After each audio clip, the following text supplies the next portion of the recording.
¿Qué tal? Bienvenidos a una nueva edición de Enfilados, este programa que hacemos desde la Feria Internacional del Libro de Guadalajara, en esta que es su edición número 31, para llevarse a ustedes todos los detalles de lo que sucede en esta feria. Y en esta que es nuestra tercera edición, me da mucho gusto saludar, como cada noche, como cada ocasión que transmitimos, a mi compañera Josefina Real. ¿Cómo estás, Josefina? Hola, Ricardo, muy bien, ya el tercer programa aquí de Enfilados, muy contenta porque muchísimas actividades de todos los ámbitos. No he podido asistir a todas las que yo quisiera, porque bueno, pues como siempre son simultáneas y además con muchísimo trabajo aquí en este foro, desde la Expo. Es. Podemos decir tú y yo, a lo mejor, Josefina, que la fila es eso que sucede mientras tú y yo hacemos entrevistas aquí en foro. Pero bueno, entre otras cosas sucede justamente esto, que hay clientes frecuentes que vienen a presentar aquí sus libros. Ya no es un rostro nuevo, Arturo Pérez Reverte, pero sí es uno de los grandes nombres que trae la delegación de Madrid y que justamente presenta aquí su novedad. Lo mismo hizo Jorge Volpi con un libro en contra de Trump, y es con lo que comenzamos esta emisión de Enfilados, contándoles los detalles de estas presentaciones.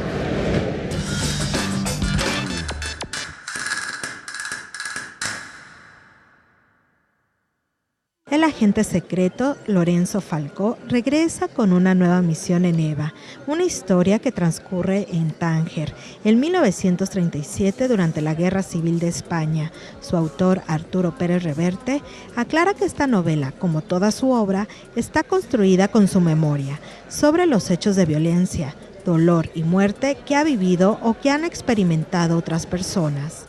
Eva es eso también, entonces es la confrontación. El escepticismo cruel del héroe masculino con la fe revolucionaria, comunista de Eva. Ten en cuenta que en aquel momento palabras como comunismo, fascismo, anarquismo no tenían todavía connotaciones negativas. Había gente honrada que creía en ellas. Aún no conocíamos ni Auschwitz, ni Mauthausen, ni el Gulag. Stalin todavía era una esperanza para muchos. Era otro mundo, ¿no? Aún había una cierta inocencia en los héroes. En la presentación de Eva, el español expuso que la vida real da argumentos literarios mucho más intensos que la imaginación, y que antes de escribir esta novela vivió Tánger para dominar su territorio. El escritor Jorge Volpi presentó su libro Contra Trump, panfleto urgente, un libro de reflexión profunda en 30 textos cortos que llevan a pensar las medidas que como mexicanos debemos adoptar y qué tanto debemos presionar al gobierno para repeler el discurso de odio y discriminación del presidente estadounidense en contra de los connacionales. Pero también a pensar hasta dónde las políticas de Trump son muchas veces replicadas por los mexicanos en contra de los migrantes centroamericanos. Por esta razón, las regalías de Contra Trump serán donadas a la Asociación Civil Hermanos en el Camino del Padre Solalinde. Se trata de un libro que tiene una contienda particular, que tiene una lucha particular, que trata de insuflarla y de compartirla con sus lectores. Pero también me parecía importante que si se trataba justamente de mostrar el discurso de discriminación, de odio de Donald Trump, en particular hacia México y los mexicanos, y a cómo trata él en su mundo imaginario, pero también con consecuencias muy reales en la práctica a los mexicanos, teníamos que hacer algo con este libro que pudiera también ayudar en otro sentido. Entonces también agradecerles a los editores que estuvieron de acuerdo en que todas las regalías del libro y también el libro mismo hasta el gasto de producción van a ser donadas directamente a la Asociación Hermanos en el Camino del Padre Solalinde. Antología de José Emilio Pacheco, considerada la Biblia del periodismo cultural, fue presentada en la Feria Internacional del Libro de Guadalajara. En 3 tomos se reúne una selección de la columna Inventario, que el periodista y escritor publicó en Excelsior y la revista Proceso. Tenían una extraordinaria capacidad para establecer asociaciones instantáneas entre las formas más variadas del saber. Baste pensar, por ejemplo, en cómo José Emilio Pacheco podía hablar de la repercusión cultural de la torta compuesta en la literatura mexicana y cómo los escritores, a partir de este invento maravilloso que es la torta compuesta, habían empezado a escribir cosas diferentes. Es decir, estas conexiones eran para él absolutamente singulares, y justamente el inventario está hecho de esto. Inventario Antología ve la luz después de la muerte de José Emilio Pacheco. quien se negaba a que se publicara, debido a que era profundamente crítico con sus textos y consideraba que estaban mal escritos. Finalmente, cuando terminé la selección, pues en realidad dejé, ahora sí que vivos, como el 60 o el 65%. Es una cosa impresionante, o sea, de papel, una cosa impresionante de textos. Aquí lo que ustedes tienen ahora enfrente es el 30, 35 más o menos, ¿sí? De lo que se publicó en ese momento.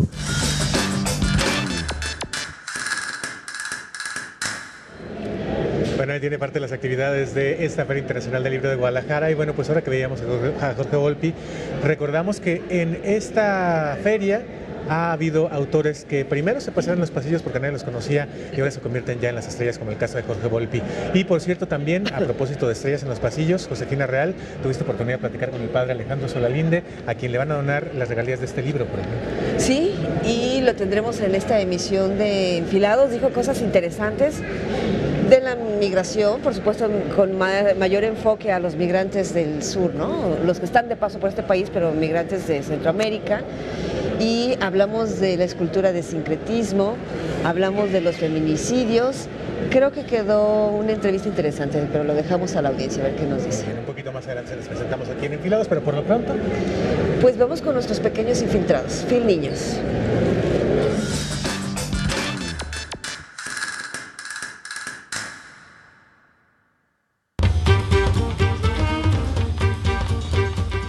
Bienvenidos a Pequeños Infiltrados. Descubriremos los misterios que hay hoy. ¡Acompáñennos! Seguimos con Antonio. Él nos va a explicar de qué se trata este taller. ¿De qué se trata este taller? Pues mira, Kinder Sorpresa es una marca que está comprometida con la educación de los niños y en esta ocasión lo que hicimos fue traer tecnología bien padre para que ustedes puedan jugar en un mundo virtual.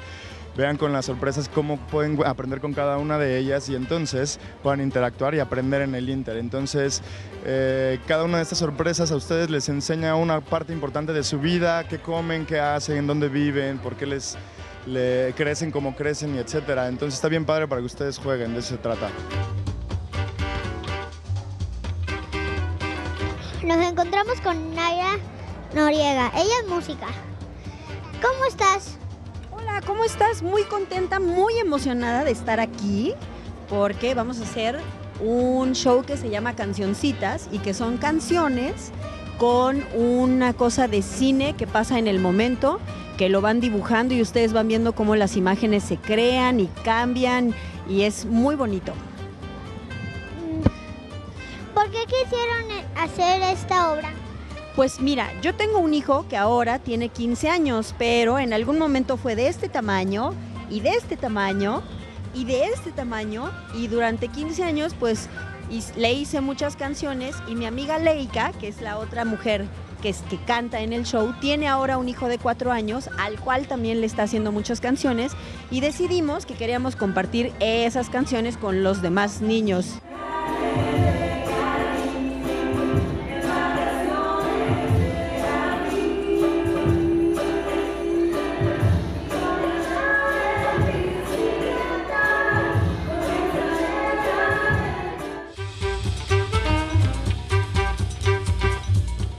A la cartelera. Títeres. El último árbol. A golpes de hacha, el talador se propone derribar el último árbol del planeta. Se enfrentará entonces a los animales que habitan el arcano tronco, la hormiga, el loro, mamá iguana, la serpiente y el zorro chucho, que protegen el huevo del pájaro llama lluvia, presentándose este martes a las 18 horas. La historia de Pepe, el libro que perdió las letras, las palabras y la memoria. Pepe pierde sus letras, palabras, se pierde a sí mismo y encuentra en su camino una gata que adora los dulces, algunas historias oceánicas, de pesadillas y de terror. Obra de teatro y danza para niños de todas las edades que fomenta la lectura, presentándose este martes a las 19 horas. Recuerda que las actividades para público en general comienzan a las 17 horas. Mira, niños, tómate fotos y súbelas al Twitter del Canal 44 con el hashtag Pequeños Infiltrados. Y podrás ver en este espacio tus fotos. Esto por hoy. Mañana lo veremos en otro episodio de Pequeños Infiltrados. ¡Adiós!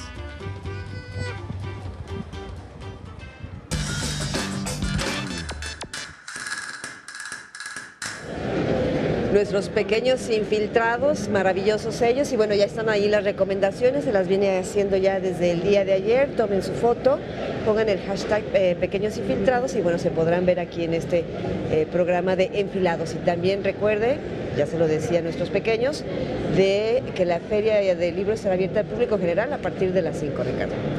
Así es, y bueno, pues lo que también lo estamos invitando es a que vaya al Cineforo de la Universidad de Guadalajara, porque en este Cineforo se está presentando lo mejor de la cinematografía de Madrid, que viene trayendo su cine contemporáneo y también alguno histórico a las pantallas de Guadalajara como parte de su oferta cultural como ciudad invitada de honor en esta feria. ¿Qué habrá para este martes en las pantallas del Cineforo? Nos cuenta Arturo Garibay en Pantalla Film.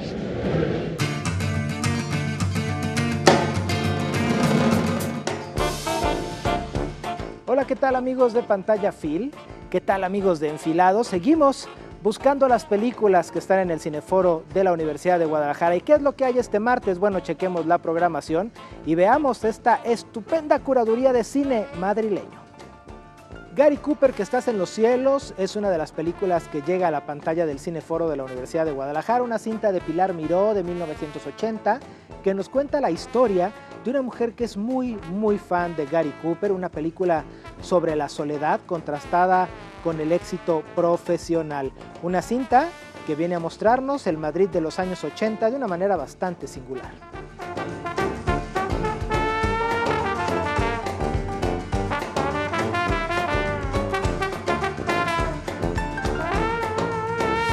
Sesiones contemporáneas, una casa documental en primera persona, sesión número 1, es un espacio en el cual dentro del Cineforo vamos a poder ver proyectadas propuestas, sí en formato de cortometraje, con un carácter de experimentación particular, que nos muestra todo el potencial del formato corto y del formato documental, con producciones de hecho de España y de Cuba. Así que seguramente se antoja como algo bastante ilustrativo respecto al quehacer audiovisual en Madrid.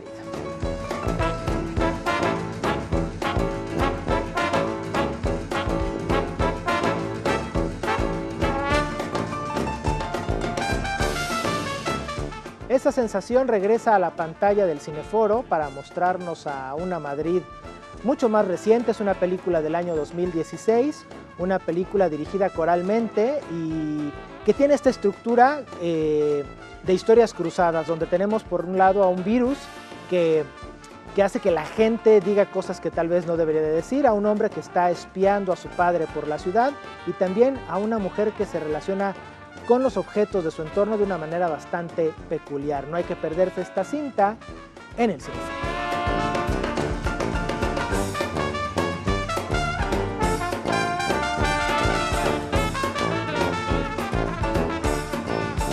Bueno, pues esperamos que este martes lo conviertas en un gran martes de cine con la selección de películas que acompañan a la Feria Internacional del Libro en Guadalajara y que encontramos en el Cineforo de la Universidad de Guadalajara. Checa la programación a detalle en cineforo.udg.mx. Nosotros por lo pronto nos vemos mañana para seguir dando recomendaciones del cine que puedes ver en la fila.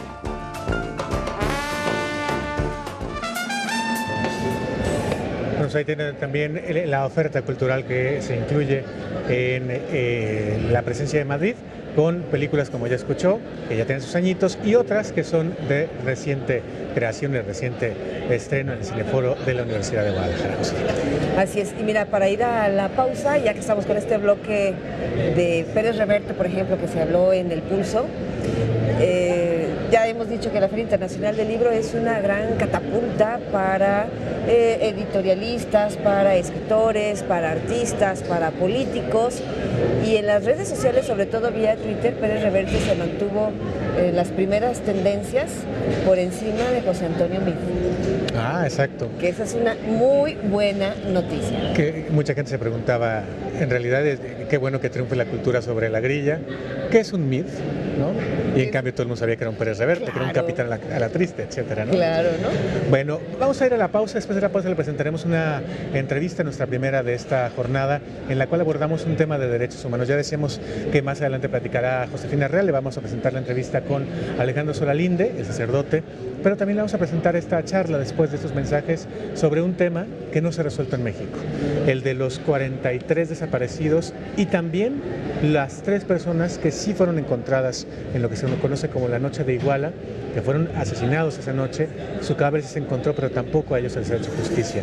Una chica, Diana Martín, a quien veremos después de estos mensajes, ha documentado el proceso de impunidad que años después, lamentablemente, sigue viviendo su familia. Así que no se vaya, después de la pausa le presentamos esta charla.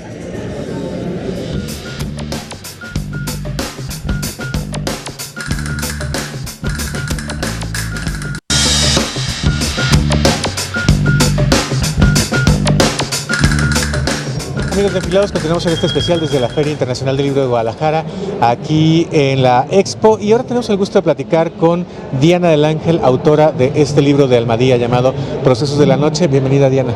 Muchas gracias por el espacio, buenas tardes. Al contrario, Diana. Oye, pues primero decir que Elena Poniatowska prologa tu libro, lo cual sería pues algo muy festivo, digamos, en circunstancias en las cuales hablemos de otro tipo de libro, pero en este caso es un acompañamiento de amor ante un hecho súper lamentable y súper triste que tú te diste a la tarea de darle seguimiento constantemente, que es ponerle rostro a un asesinato de esos que muestran la barbarie que está viviendo México.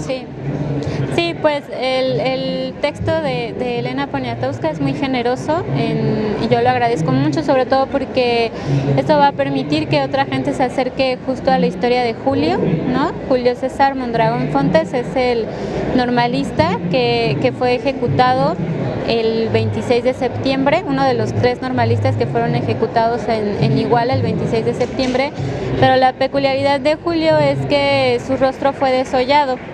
Entonces a eso obedece un poco todos los fragmentos del libro que se titulan Rostro y que no son más que los testimonios que recabé de familiares y amigos de Julio que lo conocieron, porque esa me pareció la manera más directa que tenía de poder conocerlo, ya que él ya no estaba para usar su voz, para decirnos quién era. Me pareció que la gente que lo quiere, ¿no? La gente que lo recuerda con cariño es pues las personas indicadas para hablarnos de él y para decirnos quién fue. Y darle a su vez voz, que de repente se había perdido un poco por los 43 desaparecidos, ¿no? Mucha gente se enfocó y está muy bien, porque también es una lucha que hay que dar y que no se ha resuelto, pero no se ha hecho tampoco justicia a las 3 personas que murieron esa noche, cuyo cadáver sí se encontró, cuyos restos se encontraron. No, ciertamente sí, porque hay una urgencia por encontrar a los 43 compañeros desaparecidos, pero sí, de las 6 personas que murieron esa noche, 3 eran civiles y 3 normalistas. Para ninguna de ellas ha habido pues una justicia como tal, porque no se ha encontrado pues a los ejecutores materiales, ¿no? Y el caso de Julio es particularmente difícil, primero por todo el contexto en el que se dio su ejecución, por el desollamiento del que fue objeto, y también porque el cuerpo de Julio fue dejado en el Camino del Andariego, que es un camino de terracería en Iguala, y allí alguien le tomó fotografías que luego subió a internet. Entonces esta manera de amplificar este mensaje de muerte finalmente es algo que también debería de llamarnos la atención, ¿no? Porque no solo lo ejecutaron de esa manera, ¿no? Y las personas que llevaron a cabo esta ejecución querían que fuera pública, ¿no? Querían dar a conocer este mensaje, ¿no? Y tristemente para Marisa, que entonces era esposa de Julio, bueno, ahora es su viuda y la mamá de su hija, ella se enteró de la muerte de Julio mediante esas fotografías en internet. Entonces también el hermano de Julio, Lenin, se enteró de la misma manera. Entonces pues es un grado de violencia otro nivel de violencia, digamos, ¿no? Del que vivimos. Me vienen a la mente tres cosas que lamentablemente también de repente pasamos por alto, ¿no? Un poco por la inmediatez de las redes sociales, queremos ganar la nota, los likes y demás, subimos imágenes que son verdaderamente tétricas o lamentables y que si nos ponemos en los zapatos de, como dices, los familiares o incluso de la propia víctima, jamás subiríamos, pero no estamos deteniendo el proceso humano de ponernos en el zapato del otro.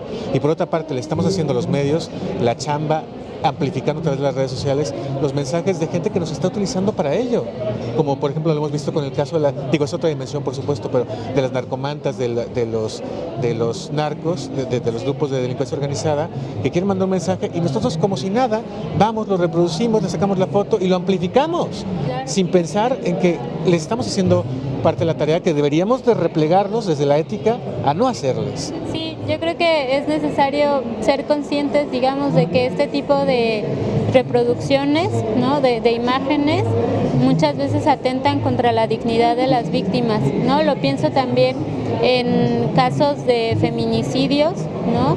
En donde a veces suben las fotografías de las chicas o de las niñas que han sido asesinadas y eso lastima a las personas o a las familias, pues, y también lastima a la memoria de la persona que ya fue asesinada, ¿no? En este caso, el caso de Julio, pues es una cosa que va en contra de su propia dignificación. Entonces, sí, es cierto. Y ahora, además, parte de lo tétrico que documentas en este libro es la impunidad, el sistema judicial al que se enfrenta una víctima de un hecho como este, o los familiares.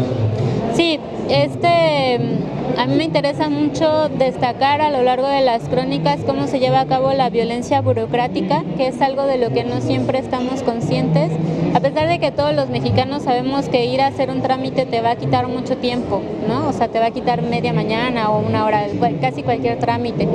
O sabes que a veces te van a pedir dinero o que vas a tener que llevar un montón de documentos, ¿no? O conocer a alguien. Ajá, o conocer a alguien, ¿no? Y en el caso, por ejemplo, de Julio, que implica poner al descubierto la participación de distintos niveles del Estado, bueno, de la policía, en actos criminales, pues hay un grado mayor, digamos, de obstáculos, ¿no? Que te vas a encontrar en todos los lugares. O sea, el hecho de que tengas que mandar el mismo documento a 3 juzgados distintos del país, ¿no? A Nayarit, a Villaldama en Veracruz, a Almoloya y a la Ciudad de México, ¿no? Eso te da una idea, pues, del grado de obstáculos burocráticos que te puedes encontrar y que tienen la intención de desanimar a las personas, ¿no? O sea, finalmente esta manera de actuar de la burocracia en México vinculada a este tipo de circunstancias o de casos, lo que está haciendo es revictimizar a las personas que ya de por sí han sido víctimas, ¿no? Porque las personas llegan ahí ya con el dolor de haber perdido un ser querido de la manera en que lo perdieron, y además se tienen que enfrentar a todo este otro proceso, ¿no? Que también es revictimizador porque por un lado a veces ni siquiera saben de qué están hablando. Hubo una vez que estábamos en PGR y estaba en PGR, o sea que es el lugar que atrajo toda la investigación del caso Ayotzinapa, que supuestamente es la máxima pues instancia de justicia, ¿no? De investigación en México, y turnaron a Marisa, a la vida de Julio, con un MP, y entonces esto pasó como a los 4 o 5 meses de Iguala, ¿no? Entonces ella llega todavía sin haber superado pues todo este duelo que implica la pérdida de Julio, y el MP le pregunta, lo primero que le pregunta es: ¿está confirmada la muerte de Julio César Mondragón? Y entonces ella de pronto volteó a ver a su abogada así con cara ¿de verdad me está preguntando esto? Y entonces eso te da una idea, pues, de cómo la gente que supuestamente está en las instancias para llevar a cabo justicia ni siquiera sabe de los casos. Y este es un caso mediático, digamos, que atrajo la atención nacional e internacional de muchos medios, y entonces ya te puedes dar una idea de cómo es con los casos que no llegan a medios, ¿no? Que, o sea, la gente está en un mayor grado de indefensión en esos casos. Pues terrible la realidad que retratas y lamentablemente es el día a día en nuestro México. Y bueno, pues quien quiera seguir platicando sobre este libro, quien quiera conseguir también algún acercamiento contigo, este lunes se presenta aquí en la Feria Internacional del Libro. Sí, mañana lunes 27 a las 6:30 en la sala Juan José Arriola. Aquí en Expo Guadalajara, y también decir que en Almadía va a estar a la venta durante toda la Feria Internacional del Libro, para que ustedes den una vuelta. Pues muchas gracias, Diana, gracias a ustedes. Y pues felicidades por este trabajo, felicidades por no cansarte, porque la verdad es que también a veces desde lo periodístico se cansa, ahora sí que si las autoridades se cansan, pero más allá de eso, exacto, por el asunto de los dolores en la cotidianidad, que lamentablemente se nos están acumulando y acumulando y acumulando y acumulando. Sí. Y de repente las noticias alentadoras o de resolución suelen ser ya más bien pocas. Mínimas, ¿no? Me parecen mínimas, pero sí, muchas gracias por el espacio aquí. No, al contrario, muchas gracias a Diana. Nosotros continuamos aquí en Enfilados, no se vayan, ya volvemos.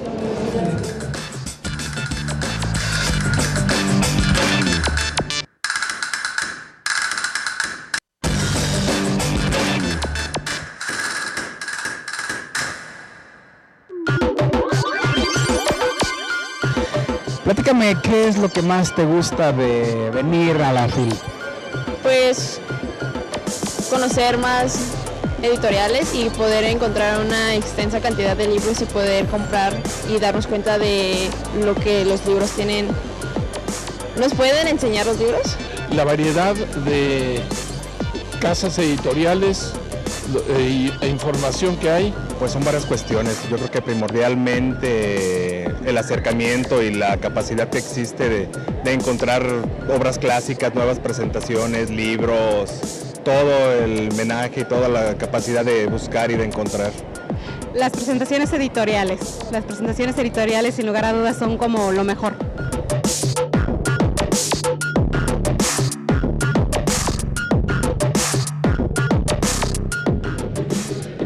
Libros y libros es parte de lo que a mí me gusta aquí en la FIL, y también, como lo hemos dicho, también encontrarnos con gente que solo vemos aquí cada año, ¿no? La Feria Internacional del Libro. De hecho, es cuando te das cuenta de que ya pasó un año. Así de, ¿hace cuánto que no te veía? Pues desde la FIL pasada. Ha pasado un año, entonces es maravilloso el reencuentro. Sí, y maravillosos también los conciertos, ¿eh? Hay que decir que Joel López se aventó una muy buena presentación en el Foro FIL este domingo, y le voy a recomendar que vaya y en este momento cheque su música en internet, porque de verdad es una de las memorias de esta feria que nos van a quedar como soundtrack. ¿Qué le parece si revisamos también cuál es la otra oferta para este martes en el Foro FIL, a las afueras de Expo Guadalajara, en materia musical? Vamos a ver con Enrique Blanc.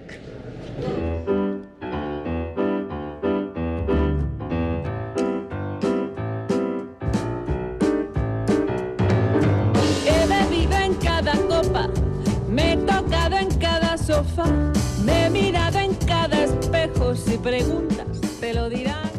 La noche del martes 28 en el Foro Expo, hacer una noche dedicada o muy atractiva para aquellos que les gusta mover el bote, aquellos que les gusta bailar. Está en un principio una agrupación llamada De la Purísima, que bueno, en sí su música no es tampoco tan festiva, es una agrupación que va más hacia la fusión de ritmos, una agrupación, bueno, un quinteto que combina jazz con flamenco, con letras muy provocadoras, con una voz femenina al frente como muy interesante, un acercamiento a esta fusión por estilos muy refinada, y que tienen un álbum importante que lleva por título Virgen y que salió al mercado en el 2015.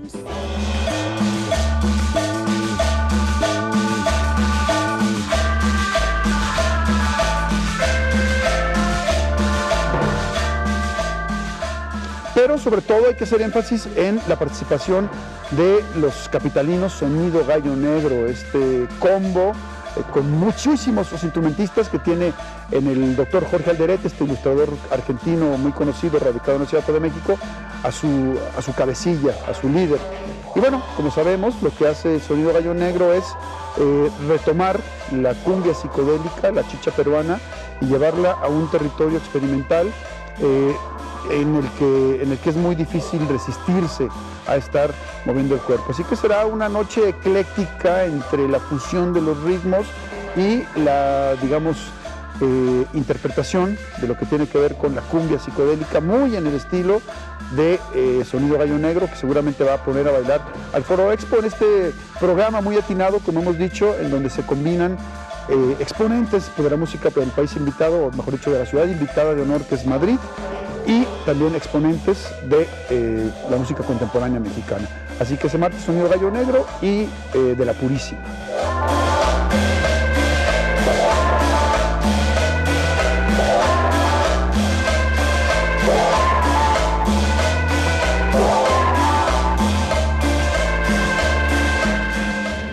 ¿Le gusta bailar? ¿Te gusta bailar? Así es, a mover el bote, ¿no? A mover el bote, como nos dice recomienda Enrique. exactamente, Enrique.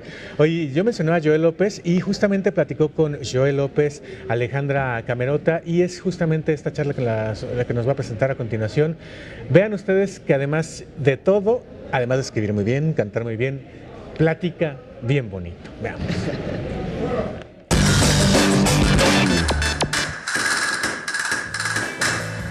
Hola, hoy nos encontramos con Joel López. Joel, ¿por qué no nos platicas un poco sobre cómo es trabajar con Siddhartha y venir a México a una presentación pues bastante importante aquí en la FIL 2017? Ya son 10 años viniendo a México, desde el 2007, entonces era un proyecto que tenía que se llamaba Deluxe, y bueno, ahora ya con este tercer disco como Joel López, en este caso además compartiendo con Siddhartha, que es un local, ¿no? es músico de aquí de Guadalajara, en mi primera vez en Guadalajara. ¿Y cómo sentiste la relación de pues, la música madrileña con la música mexicana? Bueno, realmente yo creo que la música madrileña es una música también muy abierta, es una música muy internacional, porque realmente Madrid es una ciudad donde vive gente, aunque tiene una entidad propia de Madrid importante, también es una ciudad donde vive mucha gente de muchos lugares, y yo creo que realmente al final Madrid también es un foco de multiculturalidad, y creo que eso se refleja en su música. De hecho, los ejemplos, ¿no?, de toda la música que viene es música bastante diversa, ¿no? Tanto Vetusta Morla como de Pedro, como de La Purísima, son proyectos que son versátiles, o sea, son, digamos que mezclan muchos estilos musicales, y aquí en México me parece que las propuestas que yo estoy viendo va un poco por ahí, ¿no? Es decir, tampoco son un folclore mexicano, ¿no?, arraigado, es una música bastante internacionalista, ¿no? ¿Y cómo sientes que es lo que escuchan los jóvenes hoy en día? O sea, la música, pues, de ahorita realmente es muy diferente a la que se escuchaba antes. ¿Cuál es tu opinión sobre eso? ¿Te refieres al reggaetón y cosas así? Bueno, yo creo que, a ver, todas las músicas tienen su momento, hay que respetar también los ciclos de la sociedad y lo que la gente elige en cada momento. Yo creo que, bueno, yo no escucho esa música especialmente, la escucho porque al final la escuchas porque vas por la calle y no te queda otra, pero también respeto a la gente que lo hace, no la parte, digamos, más misógina o machista de las letras, obviamente, pero creo que, bueno, pues es una música que no es, tampoco es toda la música así, es una música variada, donde también hay de todo. Y creo que, bueno, al margen de eso, hay una música también muy bonita, hay gente haciendo, hablábamos de esos grupos de locales, ¿no?, de Guadalajara, de Siddhartha, de Porter, pero también Natalia Lafourcade o, no sé, Julieta Venegas, es gente que llega allí a España. Y bueno, creo que realmente hay mucha, no solo de reggaetón vive el hombre, ¿no? Sí. Ni la mujer. ¿Piensas que los músicos son escritores literarios o como otro género? Bueno, realmente es un debate eterno ese, porque yo saqué además un libro de poemas y pequeños mini relatos y aforismos y alguna pequeña reflexión, y entonces en mi caso es una pregunta que me hacían mucho, ¿no?, porque al tener este libro es como, bueno, ¿dónde está la poesía, dónde está la canción? Y la verdad es que es una frontera que yo prefiero no establecer. Yo creo que realmente la poesía, en mi caso, ¿no?, y las canciones están muy cerca, y realmente hay un lugar donde se juntan, y creo que en ese lugar, digamos, donde se juntan las aguas, que no es una línea recta, no es una frontera estricta, es donde yo me siento cómodo, ¿no? O sea, creo que como cancionista trato de incorporar elementos poéticos, pero bueno, no sé si eso hace que mis letras constituyan un trabajo literario. tampoco me importa. Es decir, para mí es como, bueno, yo hago lo que hago y ya está, ¿no? Sí, la música es mucho más importante entonces. Claro, sí, realmente, además la música añade ese elemento misterioso, más misterioso que las palabras si cabe, que es la melodía, ¿no? Las notas musicales, que es un lenguaje que va más allá de las palabras y que creo que a veces explica en muchos casos mejor la gran complejidad del ser humano, ¿no? Más allá de las palabras. Hay emociones que a veces, para las que las palabras a veces se nos quedan incluso cortas, ¿no? Sin duda, escuchar a Joel López junto con Siddhartha fue una experiencia totalmente increíble. La mezcla de la música madrileña con la música mexicana es algo asombroso. Pero esto todavía no se termina. Aquí en Foro Expo todos los eventos son gratuitos. Entonces, ¿por qué no se animan y vienen?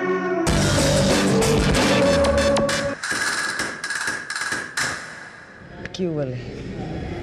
¿Qué tal? Padrísimo, ¿no? Sí, me encantó esa frase de no solo de reggaetón vive el hombre. Ni la mujer, ya agregó. Sí, lo agregó. Qué bueno que sí hay ese sentido humanitario y también igualitario en la música y en el discurso de Joel López, que hay que decir que es bien chido porque además también canta en portugués y ha vivido mucho tiempo en Madrid, ahora vive en Buenos Aires y es la primera vez que toca en México y estaba fascinado, pero fascinado por conocer la música también de Siddhartha y también estaba viendo cómo incorporar, oí que se hacía el recorrido por los stands con mariachi para ver quién resultaba ganador, decía, tengo que incorporar la música del mariachi, al menos las trompetas maravillosas del mariachi a mi música, así que no descarten que en un futuro veamos un álbum de Joel López con música de mariachi. No lo descartes. Oye, y su concierto que fue un éxito, estuvo muy padre. Este lunes conocí a unos madrileños y también estaban preparándose para ir al concierto de este lunes, siendo que ellos tienen a estos músicos allá en su ciudad, ¿no? Sí, porque de repente aquí no se conocen mucho algunos de ellos, pero unos son así super hit en ventas y super estrellas. El caso, por ejemplo, de quien se presentó este lunes, Juan Perro, que en su momento formó parte de la movida madrileña en los 80s con Radio Futura y ahora tiene su proyecto solista. Y el caso de Vetusta Morla, que ya, si ustedes ven la cantidad de reproducciones que tienen en Spotify o en YouTube, se van a dar cuenta de la gran magnitud, y hay muchos de ellos que apenas estamos conociendo. El caso de Joel López, por ejemplo, es otro de los que desde hace ya un par de álbums es reconocido a nivel internacional y es una música de verdad bastante recomendable. Así que cámbienle el reggaetón mejor, porque no solo el reggaetón vive el hombre ni la mujer. Ni la mujer. Bueno, tenemos más información en torno a Madrid. Adelante.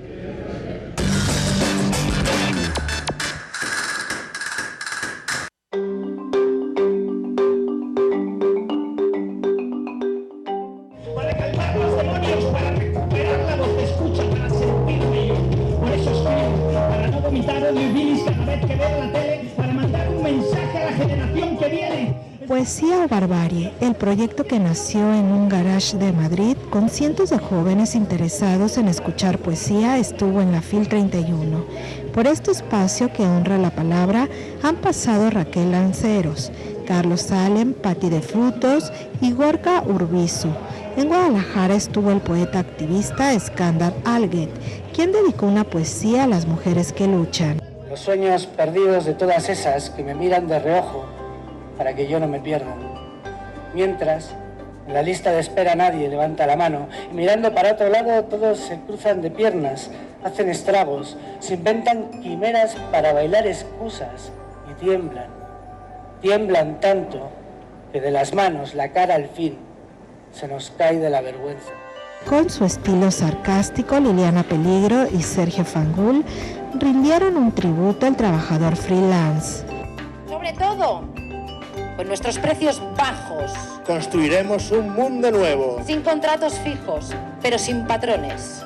No nos vendemos. Nos alquilamos por unas migajas de prestigio.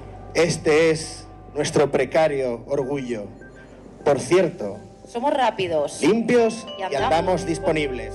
Poesía o Barbarie es un espectáculo participativo que se realiza una vez al mes en Madrid, además de contar con un programa de radio semanal.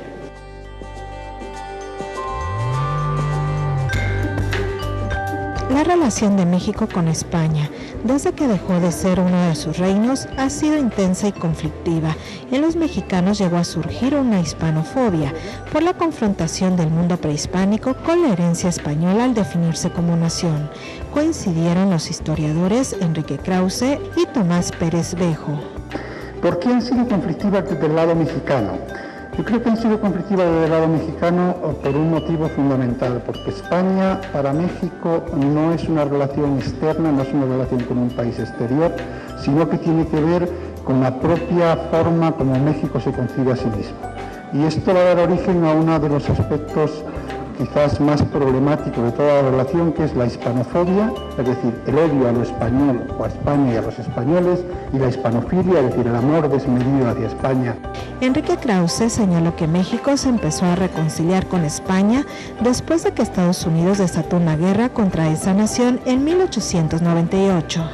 ¿Por qué? Porque es España la agredida por el verdadero imperio, naciente del momento, que es el imperio de Estados Unidos. Entonces, ¿quién nos empezó a curar de la hispanofobia? Bueno, Theodore Roosevelt y los Estados Unidos. Espero que Donald Trump nos cure de otras cosas.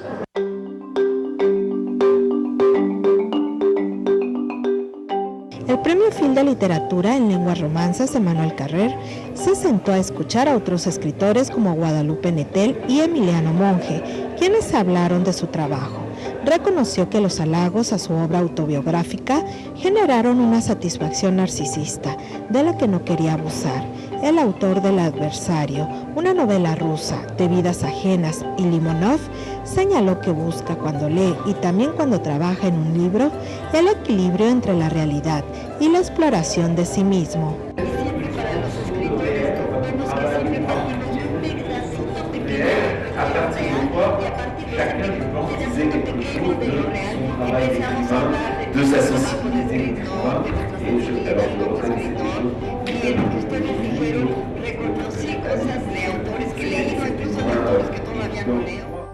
En esta charla, el francés refrendó su admiración hacia la obra de Juan Rulfo, en especial por El mundo de los muertos de Pedro Páramo.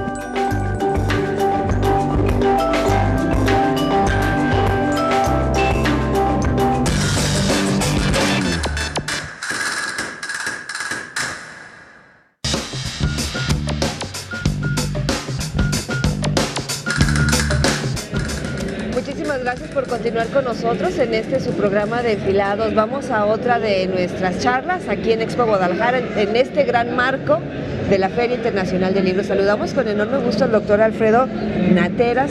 Viene a presentar 2 tomos, digamos, de su libro, pero que es de un proyecto que es de 4 maestros. Así es, sí. Y estamos hablando de juventudes sitiadas y resistencias afectivas. Por lo que pudimos estar viendo de su libro, son temas muy fuertes los que está abordando. Sí. El primero, bueno, los dos tienen que ver mucho con la juventud, sí, pero el primero es así como con el narcotráfico, con el crimen organizado, y su segundo tomo con embarazos, con empleo. Abúndenos un poquito más. Sí, la idea de todo el proyecto editorial en 4 tomos es desde el nombre que le puse a la obra. Juventudes sitiadas y resistencias afectivas. Entonces, Juventudes sitiadas, a través de cada uno de los tomos, da cuenta de justamente en la idea o la metáfora que las juventudes están en una situación muy complicada. En ese sentido, sitiadas, ¿no?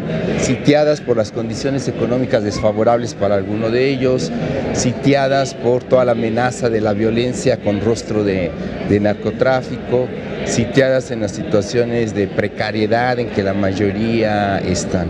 Pero aún así, aunque la situación es muy complicada para estas juventudes, viene la parte de resistencias afectivas, que también apunta a los propios mecanismos que algunos jóvenes están haciendo para solventar esa situación.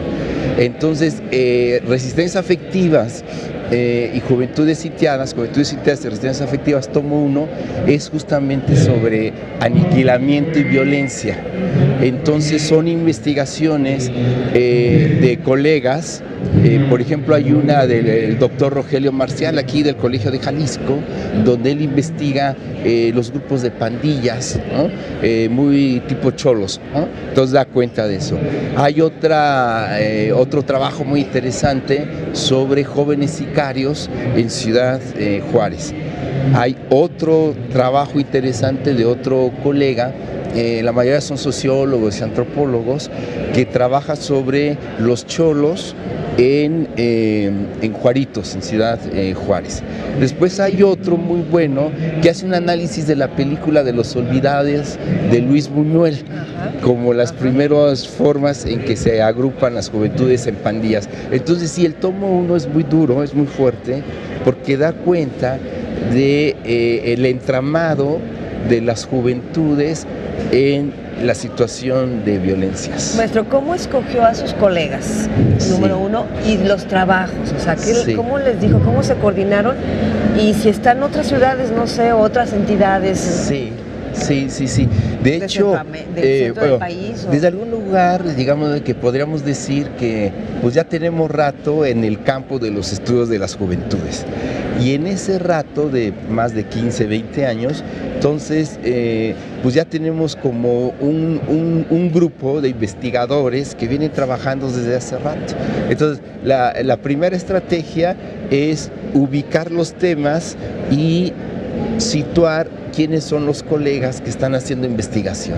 A partir de ahí se les hace o les hago la convocatoria. ¿Y les dice el tema? Sí, claro, y entonces cada uno va escribiendo en función de lo que sabe, lo que ha investigado y en función del tema que tiene que ver con el libro.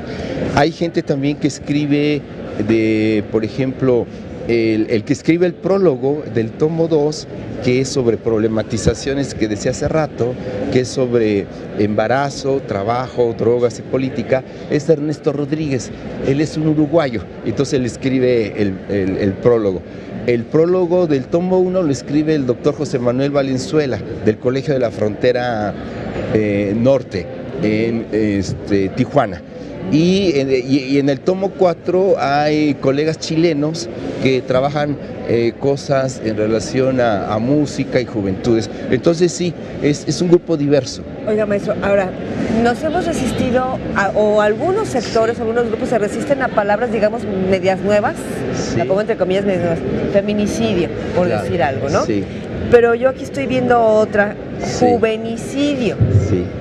Sí. ¿Qué es el juvenicidio? Digo, sí sé, pero ¿cómo se lo decimos a la audiencia? Claro. Y si esto está en la parte legal o jurídica, si se puede tomar así. Interesante porque cuando hacemos investigaciones, son sucesos que recién están sucediendo. Entonces, de algún lugar los tenemos que nombrar con un término o un concepto. Y entonces hay un colega que es el doctor José Manuel Valenzuela, que escribe el prólogo 1, él es el que acuña el concepto de juvenicidio, porque nos damos cuenta que en las investigaciones que llevamos a cabo de violencias hay una constante del asesinato de las juventudes, en México y en América Latina. Que la mayoría de nuestros muertos en este país, desgraciadamente, la mayoría son jóvenes. Exactamente. Y entonces, para nombrar esa situación que está apareciendo, entonces es que se coloca el nombre de juvenicidio para dar cuenta, siguiendo a Valenzuela, de la muerte artera solo por la condición de ser joven. Y lo que usted dice es certísimo, o sea, de Felipe Calderón, ¿no? Me gusta decirlo por el valor simbólico, de Felipe de Jesús Calderón Hinojosas, porque es muy conservador, a la fecha. Más o menos se calcula que hay como 180,000 muertos en este país. Es un desastre humanitario. De eso se calcula que más o menos 85-90 son jóvenes. Por ciento. Y de eso se calcula 85,000, casi la mitad son jóvenes. Pero el otro dato terrible es que de esos 85,000, 40 y tantos mil son jóvenes matándose entre sí. Entonces el rostro de la violencia que yo le llamo de muerte tiene una cualidad, es juvenil. Y es la muerte artera en la situación de estos chicos Recordar la película El Infierno, por ejemplo, de 2000 Estrada. Fuertísima 2010, fortísima, porque da cuenta de que para algunas juventudes, ante el, digamos, el derrumbe, ¿no?, de algunas instituciones o todo el proyecto neoliberal, económico, que está generando muchos pobres y entre ellos las juventudes, algunos de los que le queda es el crimen organizado. Oiga, maestro, nos queda poco tiempo desafortunadamente, y el tema me parece de sumo interés.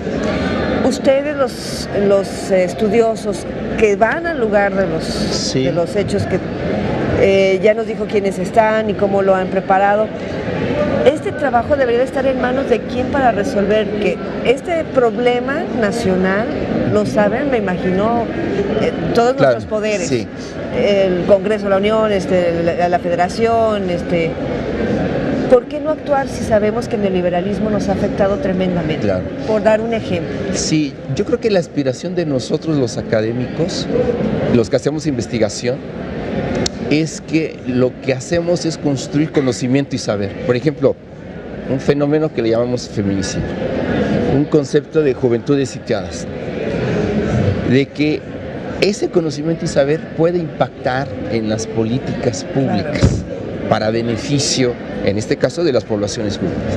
Desgraciadamente en este país, ¿no?, las políticas públicas son un desastre, porque son a capricho de los gobiernos en turno. Debería de haber una política de Estado acerca de las juventudes. Entonces, en ese sentido, es que falta la voluntad política, porque la mayoría de los políticos, ¿no?, son como analfabetas funcionales. Entonces, falta voluntad política para, a partir de todo el conocimiento que nosotros construimos y circulamos, haya políticas directas para contrarrestar, por ejemplo, el asunto de las violencias, ¿no? Nuestros jóvenes que ahorita ya están en esos grupos, jóvenes matando jóvenes, ¿tienen solución? ¿Podemos rescatar a esos jóvenes? Yo creo que... O una frase tremenda, hay que arrancar la hierba mala.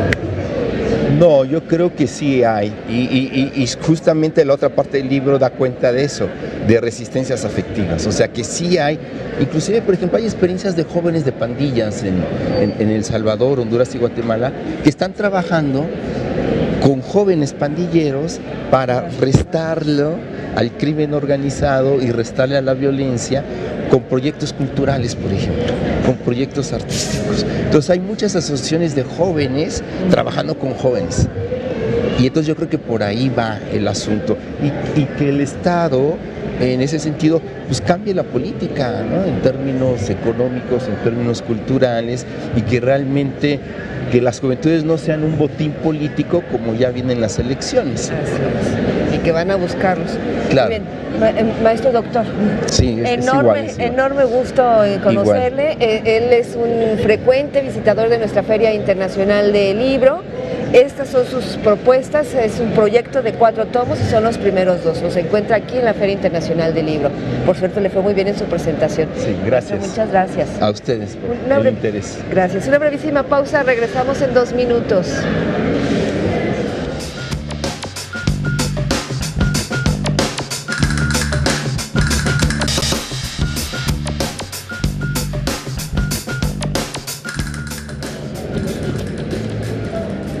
Continuamos aquí en su programa Enfilados y tenemos más actividades que han recabado nuestros compañeros aquí en este espacio en la Feria Internacional del Libro.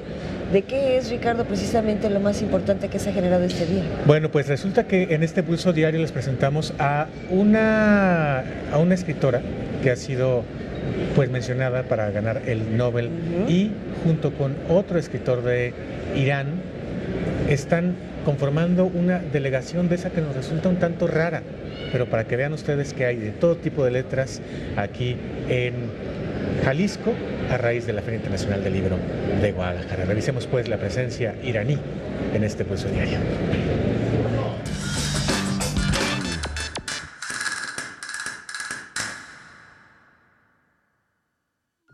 El autor alemán que hace más de 2 décadas perdiera la vida, Heinrich Böll, estuvo presente en la Feria Internacional del Libro de Guadalajara, edición 31. Esto a través de la presentación de un pequeño libro que compila 5 cuentos cortos del escritor bajo el título Instantáneas contra el olvido, y donde se incluye el cuento Las ovejas negras, tal y como Heinrich era percibido por sus luchas de defensa sociales y humanistas, siempre en descontento con la violencia política. Heinrich Böll era un escritor que siempre entendía su producción literaria como algo político y su producción política como algo literaria. Porque incluso fuera de sus novelas, cuentos ha produjo muchos textos políticos, también concedió muchas entrevistas, ¿no? Y era un tipo de intelectual involucrado políticamente. Heinrich Böll recibió el Premio Nobel de Literatura en 1972 por su trascendental participación en la transformación de las letras alemanas. Instantáneas contra el olvido consigue su publicación bajo el sello de la casa editora Pollo Blanco y la Fundación Heinrich Böll. La escritora iraní, nacida en Teherán, Azar Nafisi, convocó el auditorio Juan Rulfo a los asistentes a la FIL para dictar la charla ¿Cómo es ser lectora en Irán?, donde estremeció a más de alguno con su idea de que el mundo más democrático, libre y amoroso se encuentra en los libros, ahí donde el entendimiento tiene un camino recto pero lleno de matices, donde las historias se hermanan y reúnen. Mi amor por la literatura inició con la experiencia de mi padre. 3-4 años de edad tenía cuando mi padre me contaba historias todas las noches. Posteriormente creamos historias juntos y escuchábamos historias de todo el mundo y luego las comentábamos. Desde mi niñez yo sabía que podía sentarme en mi pequeño cuarto en Teherán y todo el mundo iba a llegar ahí a través de los libros. No necesito abandonar mi habitación. Los mundos van a llegar y van a entrar a mi habitación. La galardonada escritora además presentará en la FIL durante los próximos días su más reciente libro titulado La República de la Imaginación, que tal y como sus publicaciones pasadas se antoja para ser un rotundo éxito literario. El pegamento de la literatura fue el nombre que tuvo la conferencia magistral del escritor y poeta rumano Mircea Cartarescu, quien describió el edificio de la literatura, donde los escombros son formados por los libros que se hacen sin pasión y solo por dinero, y donde los pisos más altos, para los que no hay camino de acceso, los conforman literatos artistas que nacen ahí y que conocen que el instante es más importante que la eternidad. Escribo literatura desde hace 40 años, leo desde hace muchos más. Toda mi vida ha girado en torno a la literatura. No he sido, en definitiva, como le escribía Kafka a su amada, otra cosa que la literatura, pero nunca me he denominado a mí mismo escritor. El edificio de la literatura hacía el que nosotros, las gentes del libro, nos dirigimos desde todas las direcciones, desde todas las épocas, desde todas las arrugas de la historia, se alza sobre un gigantesco amasijo de escombros. Es la montaña de los libros mediocres, perdidos en la anomia y sin embargo importantes porque son ellos los que elevan y hacen visibles el santuario. En su charla, el escritor, que comenzó siendo poeta, admitió con cierto dejo de nostalgia que este género literario tan versátil y poderoso se haya relegado, pero se congratuló de que la poesía aún subsiste entre los creadores de tan variados modos de mirar el mundo, e hizo una síntesis histórica sobre la poesía rumana, a la que calificó como la reina de la literatura de su país.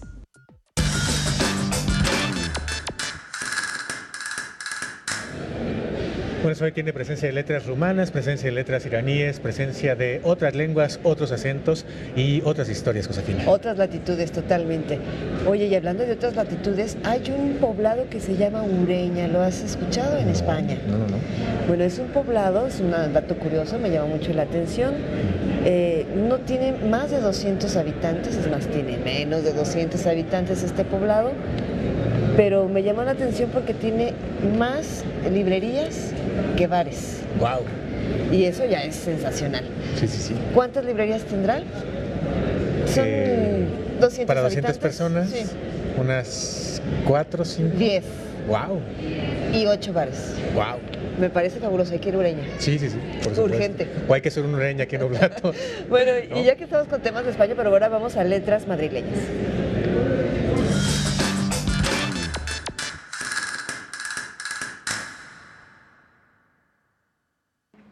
Ella era toda la poesía que se escribía en Madrid, el verso más bonito de Gran Vía, la boca más hermosa de Malasaña, los ojos más tímidos de los cines de Callao, la cabeza más heavy que había pasado por Argüelles, la cintura más bonita que veías por el metro, las piernas más largas de la Plaza Mayor, la falda más corta de Montera, la musa que aún seguía inspirando a la estatua de Bécquer, el rayo de sol más brillante de una tarde de domingo en el Retiro, la reliquia más bonita del Rastro, la que podía domar los leones de Cibeles, la Quinta Torre de Madrid, el palacio más real de todo mi reino. Madrid es ella y yo, solo una de sus calles. Ella es el monumento que fotografía Atocha, la que se manifiesta frente al Congreso, la 13ª uva de la Puerta del Sol, el cabello más hermoso de Salamanca, a la que todos los hindúes regalan rosas y cervezas en la Latina, los labios más rojos del Calderón, la más loca de toda Chueca, la de la carpeta rosa del campus de la Complutense, el paseo más largo a través de toda la Castellana, el culo más bonito del Retiro, el corazón más salvaje del Bernabéu, el musical más visitado de Gran Vía, el teatro con menos aforo de la capital, la mejor obra de arte del Prado, la que envuelve en flores a los toros en las ventas. Ella es la única estrella que brilla en Madrid.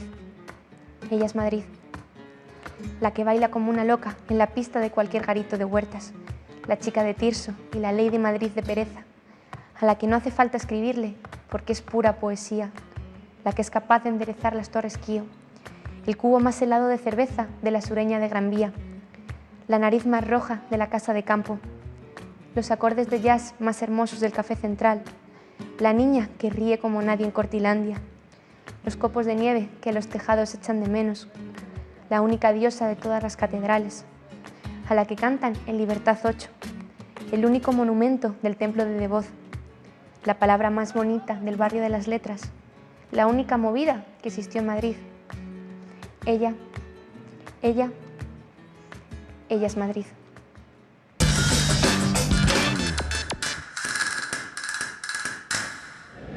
Me encantó. Sí, ¿verdad? Madrid Gran es texto. ella. Sí, es una de las buenas recomendaciones de las letras de Madrid. Y bueno, pues hay que decir que esta feria se apoya en muchísima gente que da su trabajo de manera voluntaria, de manera gratuita, y ellos son los integrantes de una serie de equipos de seguridad y de organización que hacen que se lleve a cabo con éxito esta feria. ¿Quiénes son? Vamos a revisar.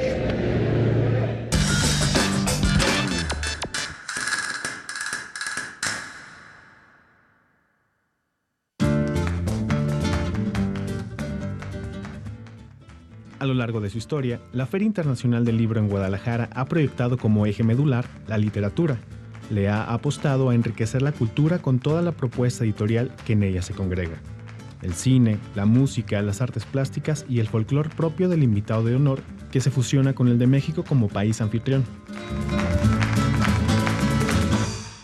Pero también ha encontrado en sus salones y espacios momentos donde las voces concentradas en ellos requieren eco para mostrar posturas sociales y actitudes ante ciertos acontecimientos sociales sucedidos en el ámbito externo a la feria y aprovechar así el escaparate internacional que dispone esta. Nos faltó la justicia. El capítulo pendiente del siglo XX fue la justicia social y la justicia sin adjetivos. Qué injusto, qué impune, qué corrupto, qué violento es nuestro país. Por una justicia sin adjetivos. El ensayo que no escribí.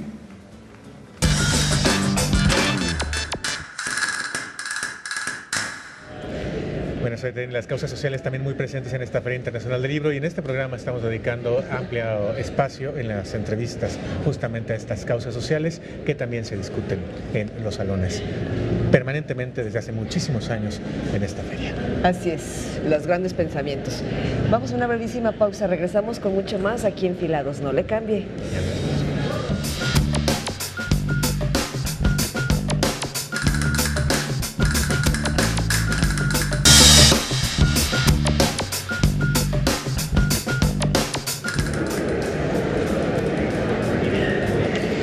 enorme placer aquí en Enfilados. Saludamos con muchísimo gusto al padre Solalinde. Usted lo conoce muy bien, él es activista, él es defensor de los migrantes, pero sobre todo migrantes del sur. Y se encuentra aquí en la Feria Internacional del Libro. Bienvenido, padre, ¿cómo está? Muchas gracias, José. Pues encantado de estar con usted y en esa algarabía de la feria, que viene la gente tan gustosamente a encontrar cosas importantes. Tan importantes y con huella y con fuerza como su libro. Bueno, y también de Ana Luz, ¿verdad?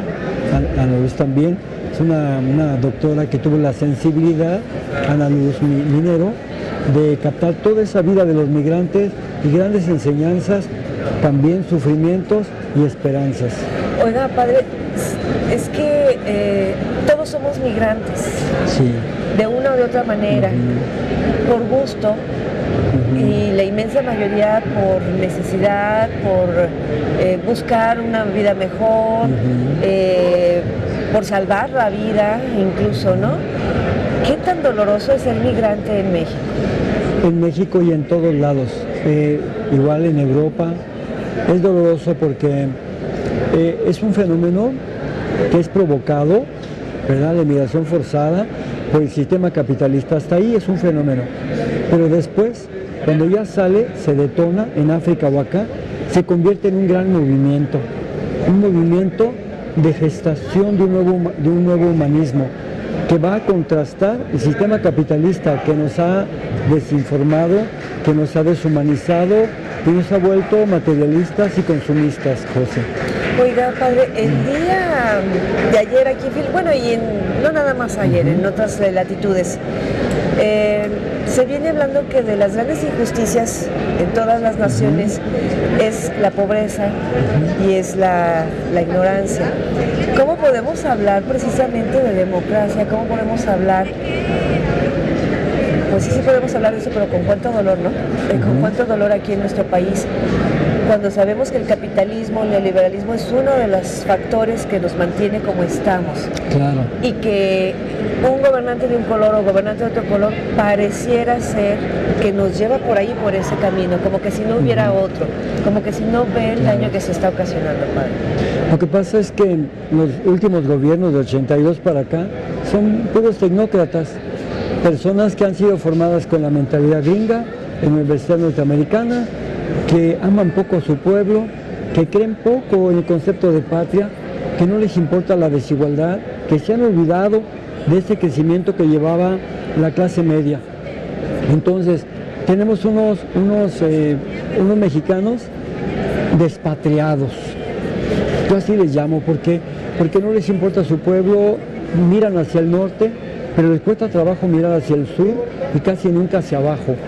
Los pobres los administran, las víctimas las administran, todo para bien de ellos, pero no se preocupan por superar su situación. Por eso yo pienso que la democracia, para que exista, se necesita en primer lugar que se haga algo que nunca se ha hecho, que de verdad las cúpulas de poder, del poder que sea, se informen a la gente, informen al pueblo, a todos los ciudadanos y ciudadanas, primero, y dos, que después escuchen a la gente, a las mujeres, a los jóvenes, a todos los sectores que los escuchen y se haga una estructura de participación y de decisión. Eso es democracia. Pero pues, ¿no es una utopía? ¿Quién lo hace, padre? Es que se tiene que hacer, no se ha hecho, pero se tiene que hacer. A ver, yo no sé, las mujeres significan el 52% de la población de México. ¿Y del padrón? Y yo digo del padrón, yo digo de lo mejor que hay, el mejor de la humanidad. ¿Y las escuchan? ¿Las toman en cuenta? Si las escucharan no las estarían matando. Y las están matando cada día, ya no 7, ahora 11 diarias. Y sería, y es justo que las estén matando y ni siquiera las escuchen. Eso no es posible, esto no es democracia, es una hipocresía. Por eso me revienta que hagan esas celebraciones y esas conmemoraciones a la mujer y el gobierno no haga nada para impedir que las maten. Pero también hay que ser parejos. Los obispos de México, yo no he visto que hagan una marcha, una manifestación para protestar por el asesinato de mujeres. Como que no nos duele. A mí también me revienta, padre. Claro, porque tenemos madre, porque venimos de la madre, porque las mujeres son lo mejor de la humanidad. No podemos seguir permitiendo, José, que sigan asesinando a nuestras mujeres. Me acuerdo un día una mujer nos dijo, padre, nos están matando, ¿sí? Y no hacemos nada. Oiga, padre, de hecho hace unos días el cardenal emérito Juan Sandoval Íñiguez, no sé si leyó esa noticia, porque claro, por supuesto que sí, la leí y la vi. ¿Y qué opina de esa declaración? De él no me extraña, ha sido un cardenal muy boquiflojo, ¿sí? Además no ha tenido contenido. Si él tuviera de verdad, estuviera en contacto con Jesús, jamás tendría esas expresiones con las mujeres. Jesús nunca fue así con ellas, él nunca habló mal de las mujeres, nunca. Pero no me extraña. Yo diría que al menos borrara la pésima imagen que se tiene de él por tantas declaraciones innecesarias, que se hubiera ahorrado si en estos años que le quedan todavía viviera de manera prudente. Es una persona mayor, olvidémonos que es cardenal, es una persona mayor, que viva con la prudencia, con la sabiduría, con el amor, que toda persona mayor tiene derecho a vivir, y no que tengamos un recuerdo tan terrible como es él. No solo ha sido con las mujeres, también ha confrontado la obra del maestro Ismael García, y eso no se vale. Es una gran obra. ¿Por sincretismo? Sincretismo. A Ismael Vargas. Claro. ¿Sí? El maestro Ismael Vargas. De hecho, recibió este lunes aquí en la Feria Internacional del Libro, y me decían, es una réplica, es en miniatura. Es la miniatura original. Ajá, de sincretismo, y se la regaló el maestro Ismael Vargas. Sí, porque primero se hizo así pequeñita, y a mí se me hace genial, porque en el cruce de los materiales indica los 4 puntos cardinales que eran la cosmogonía, la cosmografía del pueblo mesoamericano. Entonces, a partir de ahí, la teología náhuatl nos habla de la máxima advocación de Dios, que es la gran dualidad, la Coatlicue, la madre tierra. Era la que sustentaba todas nuestras raíces culturales. Pero por otro lado, María de Guadalupe se presenta como la madre de los dioses. Ahí lo dice ella en el Nicanmopogua. Toda ella es un sincretismo hermoso que nos hace pasar de la teología náhuatl a la teología cristiana. Y también la Virgen de Guadalupe es un códice sincrético, donde se ven elementos de la teología náhuatl por primera vez asimilados y aceptados por ella. De hecho, es una obra que en lo personal a mí me gusta mucho, y así preciosa, como hace un momento, a mí me fascina la obra. Está muy bonita, sí. y de hecho hace un momento que comentaba que no había visto a católicos y religiosos, sobre todo, hacer manifestaciones en defensa de las mujeres para que paren el asesinato a mujeres. Cuando yo veo que se manifiesta para que quiten la obra, yo digo, ¿y a qué hora se manifiesta toda esta gente a favor de cosas realmente que pudieran ser de más relevancia, padre? Y no lo vemos así. Claro que sí. Sí, ciertamente. ¿Por qué no protestan y hacen manifestaciones por las mujeres que aquí en un estado machista están haciendo? ¿Por qué no protestan con el asesinato de mujeres? ¿Por qué no protestan con esas agresiones con la diversidad sexual? Son personas, son seres humanos que el mismo Papa ha dicho que él no tiene por qué juzgar. Entonces, hay muchas cosas que tenemos que revisar en nuestra fe católica, muchas. Pero a mí me llamó la atención porque un día antes de una marcha yo estaba en Tlaquepaque y estaba viendo los escudos de todos los municipios cercanos que los habían puesto, y todos eran blasones españoles. Nadie se siente orgulloso de sus raíces indígenas. Por eso es que protestan tanto por la profanación del sincretismo, porque la Virgen de Guadalupe se vio contaminada por nuestras raíces indígenas, por la teología náhuatl. Pero yo digo que me perdonen, es ignorancia, porque todas esas personas no conocen realmente la teología náhuatl, la épica náhuatl, nuestras raíces, y sentirían orgullosos de saber que la Virgen de Guadalupe se asume todas esas deidades para presentarnos a Jesucristo y la nueva fe cristiana. Padre, antes de que nos marquen a una pausa, sí, para regresar con el tema de su libro. Es un periodo que abarca del 2007 al 2017. Sí. Son 10 años hablando de los migrantes del sur. Sí, aunque yo tengo 13. 13. Estos 10 años han sido, estos últimos 10 años, han sido los peores que hemos vivido. Sí, sin duda. Sin duda, los peores que yo he vivido son de 2007 a 2017. Pero no solo yo como persona, sino también los migrantes. Creo que el principal exterminio, el principal genocidio, el principal número de desapariciones forzadas fue ahí. Porque vemos 50,000, bueno, son 10,000 migrantes cada semestre que eran secuestrados. Después ya la Comisión Nacional de Derechos Humanos dejó de hacer informes, ya no sabemos cuántos son, pero sabemos que se siguen haciendo todavía hoy en día los secuestros. Pero las desapariciones definitivamente también. El movimiento migrante mesoamericano, que yo lo menciono ahí, dice que hay más de 70,000 migrantes desaparecidos. Nosotros hemos contado ya casi 11,000. Y tenemos, me acuerdo perfectamente de casos paradigmáticos donde nosotros los preparamos para que no se perdieran. Les dimos teléfonos, se aprendieron de memoria los teléfonos, mi teléfono en lo personal. A mí me hablaban y en cualquier momento yo estaba listo para contestar. Se nos perdieron. Bueno, hay un caso que sucedió el 24 de junio de 2011. Hubo un secuestro a la 1 de la tarde en Medias Aguas. Llegaron sobrevivientes de ese secuestro al albergue. Nosotros tomamos todas las precauciones, lo filmamos y luego lo denunciamos al gobierno. El gobierno dijo no, nunca existió el secuestro. Y habían partido esos secuestros ahí en Medias Aguas. Yo los reté.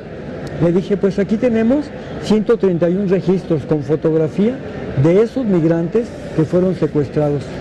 Los reto para que me digan dónde están. Y aceptaron el reto. Y nosotros les dimos toda la información y nunca los encontraron. 7 a los 2 meses y nunca más se nos perdieron. Padre, la tragedia nacional, esa es una de las grandes tragedias nacionales, y como sociedad tenemos una deuda con nuestros migrantes, todos. Sí, todas y todos, sí. Todas y todos. Padre, enorme placer saludarle. Al contrario, muchas gracias, José, y llevemos el mensaje de esperanza que nos dan los migrantes, no tener miedo, vivir sin miedo y con esperanza. Ese es su lema. Muchas gracias, Padre. Al contrario. Es el Padre Alejandro Solalinde, aquí en la Feria Internacional del Libro. Revisemos juntos la agenda. Martes 28 de noviembre. Homenaje al bibliófilo Alberto Ruiz Sánchez. 17 horas, Auditorio Juan Rulfo. Premio Iberoamericano SM de Literatura Infantil y Juvenil a Marina Colasanti. 18 horas, Salón 2, planta baja. Programa literario Las Tendencias de la Ciudad. 18:30 horas, Salón 1, planta baja. Festival de Letras Europeas. 17 horas, Salón C, área internacional. Bueno, pues ahí tienen la agenda para este martes aquí en la Feria Internacional del Libro de Guadalajara y están pasando ya los chicos de Control y Vigilantes que dicen, los invitamos a salir, así que ya nos vamos, Josefina. Vámonos, ya es hora. Sí. Bueno, pero por lo pronto decirle a nuestra audiencia que ahí tiene la agenda, revísela, porque son varias de las actividades que hay que estar al pendiente este martes aquí en la Expo Guadalajara, en la Feria Internacional del Libro. ¿Ya tienes algo que realizar el día de este martes? Este martes, pues sí, esta TV Morfosis que con expertos de la academia, pero también de la práctica periodística, van a analizar cómo ha venido cambiando la manera de hacer informativos en televisión y el impacto en las redes sociales, por ejemplo, de noticias como esta, del sincretismo y algunas otras con el uso de la tecnología. Por cierto, también debo decir, Josefina, que muy buena charla con el padre Solalinde, me distraje un poco con los chicos de seguridad, pero muy buena charla y ojo con el dato que nos da, que me parece verdaderamente desgarrador, que ni siquiera la Comisión de Derechos Humanos está haciendo informes ya. Dejó de hacerlos. Para dar cuenta de lo que sucede con los migrantes. Y siguen las desapariciones. Siguen las desapariciones, yo creo que es un vomitivo lo que está pasando en este país, en muchas áreas, pero sobre todo en esto que se ha evocado el padre Alejandro Solalinde, que es pues apoyar y encauzar y encaminar a los migrantes. Y en cambio tenemos, como él dice, a los cardenales, o el cardenal particularmente de Guadalajara, enfocado a decir estupideces con respecto a los feminicidios y en una lucha permanente en contra de la diversidad sexual. Así que qué bueno que haya voces como la del padre Solalinde que nos recuerdan que vivimos una realidad aterradora en México. Así es. Pues de esta manera nos estamos despidiendo, decirle a nuestra audiencia hasta la próxima. Gracias, Ricardo. Ahora sí nos vamos, porque si no ahorita regresan los chavos y nos van a sacar. Gracias.